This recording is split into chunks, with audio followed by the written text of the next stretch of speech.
रूस और भारत के सहयोग से निर्मित दुनिया की सबसे तेज सुपरसोनिक क्रूज मिसाइल ब्रह्मोस को खरीदने की चाहत रखने वाले देशों के लिए एक अच्छी खबर है, क्योंकि अब सुपरसोनिक ब्रह्मोस को भारत रूस के अलावा तीसरे देश को निर्यात करने का रास्ता साफ हो गया है।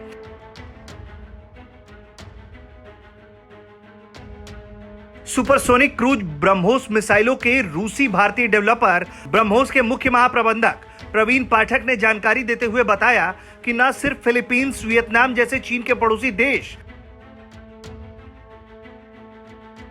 बल्कि मिस्र और ओमान के साथ साथ कई और देशों ने ब्रह्मोस मिसाइलों की खरीद में बहुत रुचि दिखाई है।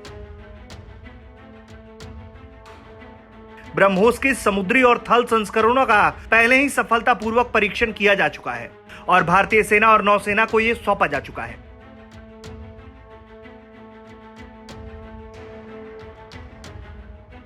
ब्रह्मोस नाम भारत की ब्रह्मपुत्र और रूस की मस्कवा नदी पे रखा गया है। इस परियोजना में रूस प्रक्षेपास्त्र तकनीक उपलब्ध करवा रहा है और उड़ान के दौरान मार्गदर्शन करने की क्षमता भारत ने विकसित की है।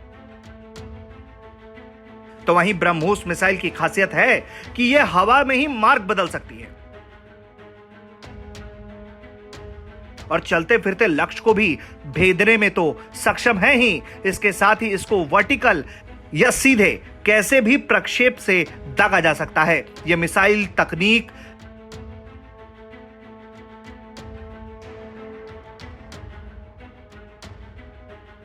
थल सेना, जल सेना और वायु सेना तीनों के काम आ सकती है। दूसरे मिसाइल पहचान प्रणाली को धोखा देने में सक्षम है। इसे मार गिराना लगभग नामुमकिन है।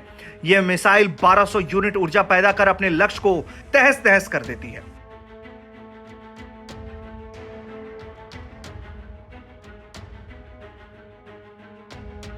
फिलहाल भारत और रूस ब्रह्मोस को अब आसानी से तीसरे देश को बेच सकेंगे, जिसके बाद एक तरफ हथियारों के अंतर्राष्ट्रीय बाजार में इसकी बड़ी धमक होगी, तो वहीं दूसरी तरफ अगर फिलीपींस, वियतनाम जैसे देश ब्रह्मोस को खरीद पाने में सफल होते हैं तो ये चीन जैसे देश के लिए खतरे की घंटी होगी।